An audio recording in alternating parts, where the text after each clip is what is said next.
दो दोस्त विकी और विकास सेम स्ट्रीम में इंजीनियरिंग कंप्लीट करते हैं। विकी का गोल शुरू से ही क्लियर था।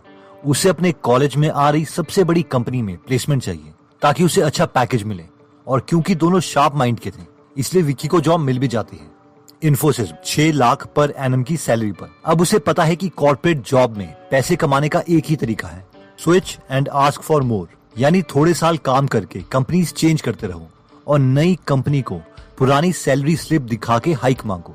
हर बार 10 से 40% की हाइक लो और लाइफ सेट है। एटलीस्ट उसे तो ऐसे ही लगा था। कॉलेज छोड़े हुए 10 से 12 साल हो चुके हैं और विकी बैंगलोर में 30 लाख का पैकेज भी ले रहा है, पर खुश नहीं है। फ्री टाइम नहीं है, टेंशन से बाल सफेद हो गए हैं, हेल्थ को कॉम्प्रोमाइज कर दिया है। विकी को अपने दोस्त विकास की याद आती है और विकी सोचता है यार विकास क्या कर रहा होगा, वो तो कोई कैंपस प्लेसमेंट में बैठा भी नहीं था, उसकी तो मुझसे भी बुरी हालत होगी। कॉल करके पूछता हूँ। विकी विकास को कॉल करता है और पूछता है हाँ भाई क्या चल रहा है, पहचाना? मैं विकी बोल रहा हूँ यार, इतने सालों से हमने बात ही नहीं की। विकास कहता है बढ़िया है यार, मैं ठीक हूँ, तू सुना क्या चल रहा है, कहाँ है आजकल? विकी बस यार कहाँ हूँगा, बैंगलोर में हूँ, कॉर्पोरेट के धक्के खा रहा हूँ, और थोड़ी प्राउड फीलिंग के साथ बोलता है हाँ लगा है 30 लाख का पैकेज, अभी कंपनी चेंज करूंगा, नेक्स्ट कंपनी से 35 लाख मांग रहा हूँ, तू सुना क्या चल रहा है? विकास बस यार तुझे कॉलेज में बताया तो था, मुझे फाइनेंशियल फ्रीडम और टाइम फ्रीडम दोनों चाहिए, अपना काम स्टार्ट करूंगा यही कहा था, वही कर रहा हूँ, खुद का छोटा सा बिजनेस है। विकी गुड यार, कितना कमा लेता है? विकास बस यार थोड़े बहुत कमा लेता हूँ। विकी बता साले कितने कमाता है? विकास बस कर लेते हैं 1 से 2 करोड़ का बिजनेस पर मंथ। विकास शॉक्ड वाह यार तूने तो बड़ा एक्सपैंड कर लिया, तू तो सही निकला। विकास हाँ तुझे बोला तो था यार, मैं मालिक बनना चाहता हूँ, नौकर नहीं। दोस्तों ये बहुत ही कॉमन स्टोरी है जो ऑलमोस्ट हर कॉलेज में हो रही है। डिफरेंस लोगों की कैपेबिलिटी में नहीं, उनके एटीट्यूड में होता है, फाइनेंशियल आईक्यू का होता है। और आज की इस वीडियो में हम रॉबर्ट कियोसाकी की बुक से फाइनेंशियल आईक्यू सीखेंगे जो हमें नौकर नहीं बल्कि मालिक कैसे बनना है ये सिखाएगी। तो सबसे पहला फाइनेंशियल आईक्यू आता है making more money. Robert Kiyosaki बोलते हैं कि 1969 में यूएस मर्चेंट मरीन एकेडमी से 4 साल का कोर्स कंप्लीट किया और स्टैंडर्ड ऑयल ऑफ कैलिफोर्निया के साथ अपनी फर्स्ट जॉब स्टार्ट करी, जहां उन्हें साल के 5 लाख रुपए के करीब मिलते थे। ये उस वक्त के टाइम एक अच्छी सैलरी मानी जाती थी, लेकिन उसके बाद उन्होंने मरीन कॉर्प्स ज्वाइन कर ली, जहां उन्हें वियतनाम वॉर में लड़ने जाना था।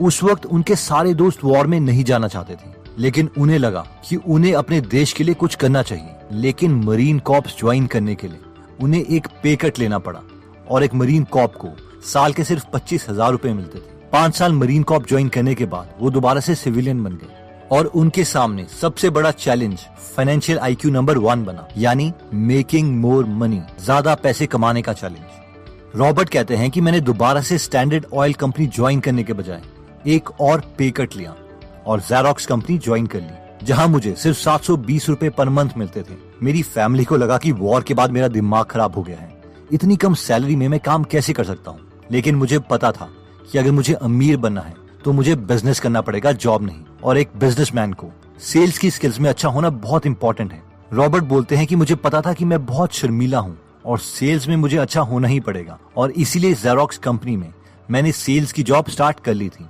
जब मैं अपने रीजन का बेस्ट सेल्समैन बन गया तो मैंने वो जॉब छोड़ दी और अपना बिजनेस बनाने में लग गया। सबसे पहले मैंने वॉलेट बनाने का बिजनेस स्टार्ट किया। मैंने अपनी सेल्स स्किल से काफी वॉलेट्स बेचे और काफी पैसे कमाए, लेकिन मेरे कॉम्पिटिटर्स ने मुझे कॉपी कर लिया और मेरे जैसे एग्जैक्ट वॉलेट्स वो सस्ते में बना के बेचने लग गए। मुझे पता चल गया था कि मुझे कुछ डिफरेंट करना है, इसलिए मैंने वॉलेट्स में रॉक स्टार्स के नाम लिखवाना शुरू कर दिया और उसे महंगे प्राइस में बेचना स्टार्ट किया as a premium product.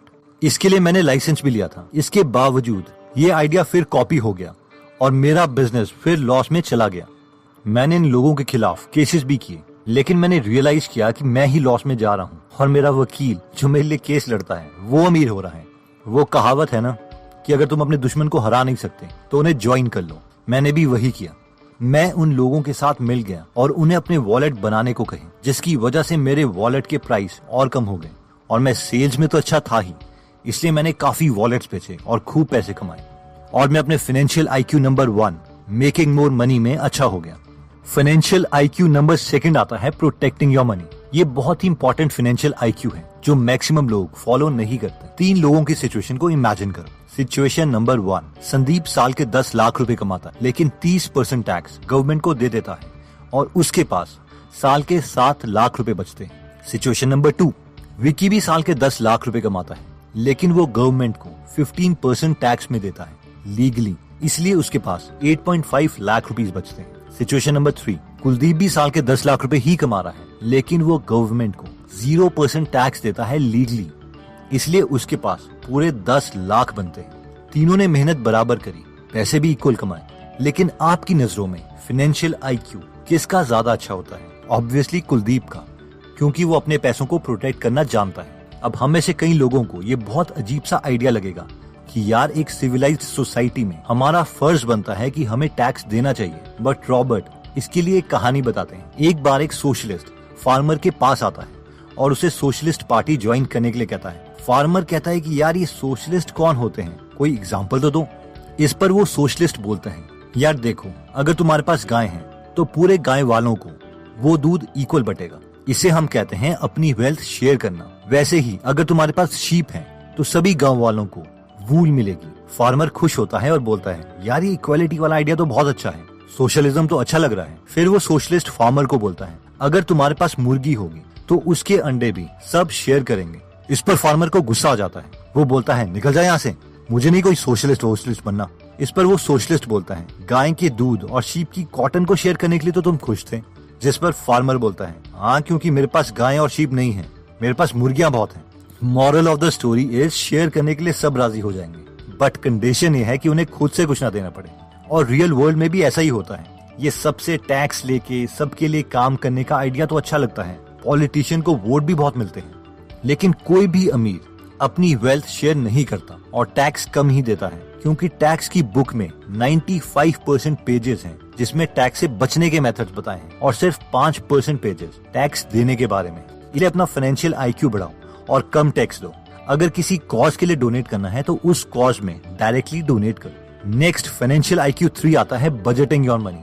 Middle class लोगों का बजट, जो मिडिल क्लास लोगों को या तो मिडिल क्लास ही रखता है या फिर गरीब बना देता है, कुछ इस तरीके से दिखता है। सबसे पहले वो सारे खर्चे देते हैं जिसमें बिजली का बिल, दूध का बिल, पानी का bill, loan etcetera, house rent सब दिया जाता है, और बाद में सेविंग या इन्वेस्टमेंट पर ध्यान देते हैं। लेकिन वो मिडिल क्लास जो कल को अमीर बन सकते हैं और जिनका फाइनेंशियल आईक्यू ज्यादा है, वो सबसे पहले सेविंग या इन्वेस्टमेंट ही करते हैं और उसके बाद में वो इन खर्चों को देते हैं, और इस सीक्वेंस को वो कभी भी चेंज नहीं करते। रॉबर्ट बताते हैं कि उन्होंने और उनकी वाइफ किम ने एक अकाउंटेंट रखी थी जिसका नाम था बेटी। इन दोनों की मंथली सैलरी करीबन $1000 थी, लेकिन महीने का खर्च करीबन $1500 था। रॉबर्ट ने अपनी अकाउंटेंट बेटी को बोला कि $1000 में से 30% सेविंग और इन्वेस्टमेंट के लिए हम यूज करेंगे और बाकी $700 से हमें $1500 के एक्सपेंसेस मैनेज करने हैं। बेटी को बहुत गुस्सा आ गया। उसने कहा, नहीं, पहले हम ऐसा करेंगे कि हम पहले सारे उधार और एक्सपेंसेस देंगे और बाद में सेव करेंगे। लेकिन रॉबर्ट ने कहा कि अगर मैंने ऐसा किया तो मैं कभी भी अमीर नहीं बन पाऊंगा। तो moral of the story is कि जरूरी नहीं कि एक अकाउंटेंट फाइनेंशियल आईक्यू में भी अच्छा हो। फाइनेंशियल आईक्यू नंबर 4 आता है लेवरेजिंग योर मनी। जैसे गाड़ी की स्पीड तेज करने के लिए एक्सीलरेटर होता है, उसी तरीके से पैसों को जल्दी ग्रो करने के लिए लेवरेज होती है। आइए इसे सिंपल शब्दों में समझते हैं। जब एक मिडिल क्लास इंसान खुद इन्वेस्ट करता है तो उसकी लेवरेज 1:1 होती है, यानी आपकी ₹1 की इन्वेस्टमेंट ₹1 ही रहेगी। लेकिन अगर आप बैंक से पैसे लेते हैं या किसी इन्वेस्टर से पैसे लेते हैं तो आपकी लेवरेज 1:4 हो जाती है, यानी ₹1 का इन्वेस्टमेंट से हम ₹4 की इन्वेस्टमेंट कर सकते हैं। फॉर एग्जाम्पल, रॉबर्ट ने एक 300 यूनिट का अपार्टमेंट जो कि $20 मिलियन का था उसे लिया था। उसमें खुद के $4 मिलियन डाले और $16 मिलियन बैंक लोन लिया, यानी उन्होंने 4:16 दैट इज 1:4 की लेवरेज ली। अब जितनी भी उन्हें रेंटल इनकम आती है उसे वो लोन ही देते हैं। इसके बहुत फायदे हैं। 1, अगर वो खुद पूरे $20 मिलियन इन्वेस्ट करते तो शायद उन्हें पैसे इकट्ठा करने में 10 साल तक लग जाते। फायदा नंबर 2, जब 10 सालों में वो एक्चुअल में 20 मिलियन की प्रॉपर्टी खरीदते तब तक उस प्रॉपर्टी की एक्चुअल कीमत 20 मिलियन से ज्यादा हो जाती। फायदा नंबर 3, अगर उनके पास एक्चुअल में $20 मिलियन थे तो वो $20 मिलियन के बजाय बैंक की मदद से $100 मिलियन की प्रॉपर्टी खरीद सकते थे, यानी अपनी इन्वेस्टमेंट को मल्टीप्लाई कर सकते थे। अब ऑब्वियसली ये लोन लेने की स्ट्रैटेजी और प्रॉपर्टी सिलेक्ट करने की स्ट्रैटेजी, इसके लिए भी उन्हें नॉलेज चाहिए, और इसीलिए फाइनेंशियल आईक्यू नंबर 5 बहुत इंपॉर्टेंट है, जो कहता है improving your financial information. Robert बोलते हैं कि 2 साल पहले मैंने और मेरी वाइफ ने डिसाइड किया कि हम एक बेंटली कार खरीदेंगे। मैं कार उसी वक्त कैश दे के खरीद सकता था, लेकिन मैंने ऐसा नहीं किया। कोई भी अच्छा फाइनेंशियल IQ वाला इंसान ऐसा नहीं करता, क्योंकि $2 लाख की कार जिस दिन मैं शोरूम से बाहर निकालूंगा उसकी कीमत $1,25,000 हो जाएगी। मैंने अपनी गोल्ड की इन्वेस्टमेंट से $2 लाख निकाले और वो $2 लाख अपने ब्रोकर को दिए और उससे कहा कि तेरा काम है कि इस $2 लाख से $2 लाख और कमाए। 8 महीने के बाद वो ब्रोकर मेरे पास आया और वो उस $2 लाख को $4.5 लाख में बदल चुका था। मैंने उसे उसकी ब्रोकरेज फीस दी, $50,000 टैक्स दिए और $2 लाख की नई बेंटली कार ली और बाकी के $2 लाख दोबारा से गोल्ड में कन्वर्ट करके अपने पास रख लिए। इसे कहते हैं पैसे से पैसे कमाना। अब ऐसा नहीं है कि हर ब्रोकर आपके पैसे इंक्रीज कर सकता है, क्योंकि 95% ब्रोकर को खुद ही नहीं पता कि वो कर क्या रहे हैं और एक अच्छा ब्रोकर ढूंढना भी काफी डिफिकल्ट टास्क है। एनीवेज पॉइंट ये है कि एक मिडिल क्लास इंसान के पास जैसे ही $2 लाख जमा होते हैं तो वो उसी वक्त $2 लाख की कार ले लेता और उसके पास $0 बचते। लेकिन एक हाई फाइनेंशियल IQ वाला इंसान अपने पैसों को हमेशा प्रोटेक्ट करके रखता है। अब रॉबर्ट ये एक तरह से मुफ्त की बेंटली इसीलिए ले पाए क्योंकि उनके पास एक सबसे बड़ा एसेट था और वो था फाइनेंशियल एजुकेशन, यानी पैसे की समझ। और वो उन्होंने गेन करी है अपने से पहले आए एक्सपीरियंस्ड लोगों से, उनकी बुक्स पढ़ के, उनके लाइफ एक्सपीरियंस से सीख के। इसलिए अगर आप भी अपनी फाइनेंशियल एजुकेशन को इम्प्रूव करना चाहते हैं तो मैं रेकमेंड करूंगा कि आप फाइनेंशियल बुक्स पढ़ें, जैसे कि rich dad poor dad, Why A Students Work for C Students, Retire Young, Retire Rich, Think and Grow Rich, Lean Startup, The Little Book on Common Sense Investing, Intelligent Investor, etc. अगर आप English में कमजोर हैं या फिर आपके पास time कम है तो आप हिंदी में फ्री में बुक समरीज सुन सकते हैं गीगल ऐप पर, जहां पर 130 से ज्यादा समरीज हिंदी में फ्री में अवेलेबल है। अगर आप गीगल ऐप में इंटरेस्टेड हैं तो इसका लिंक मैं डिस्क्रिप्शन में दे दूंगा। एनीवेज दोस्तों, इस वीडियो में हमने 5 फाइनेंशियल IQ पॉइंट्स के बारे में डिस्कस किया, जिसमें सबसे पहला पॉइंट था मेकिंग योर मनी, यानी सबसे पहली स्किल हमारे पास ये होनी चाहिए कि हम ज्यादा पैसे कैसे बनाएं। सेकंड फाइनेंशियल IQ था प्रोटेक्टिंग योर मनी, यानी जितना हो सके उतना कम टैक्स दो। फाइनेंशियल IQ नंबर 3 था बजटिंग योर मनी, यानी सेविंग और इन्वेस्टिंग सबसे पहले, चाहे फिर आपकी सैलरी जितनी मर्जी कम। Financial IQ number 4 leveraging your money. अगर आप इस स्किल को सीख जाते हैं, अदर्स पीपल मनी, तो आप कम टाइम में ज्यादा पैसे कमा सकते हैं। और फाइनली फिफ्थ फाइनेंशियल IQ था इंप्रूविंग योर फाइनेंशियल इंफॉर्मेशन, जिसके लिए खुद के तुक्के ना मारो, औरों के एक्सपीरियंसेस से सीखो, बुक्स पढ़ो, समरी सुनो। इसके लिए हमने गीगल ऐप की बात करी थी, जिसका लिंक डिस्क्रिप्शन में अवेलेबल है। एनीवेज, अगर आप ऐसे नॉलेजेबल वीडियोस मिस नहीं करना चाहते तो सब्सक्राइब करने के बाद बेल का बटन दबा दीजिएगा। आप कमेंट करके हमें ये भी बता सकते हैं कि आप नेक्स्ट वीडियो किस टॉपिक पर चाहते हैं। जल्द ही हम आपसे दोबारा मिलेंगे। जय हिंद।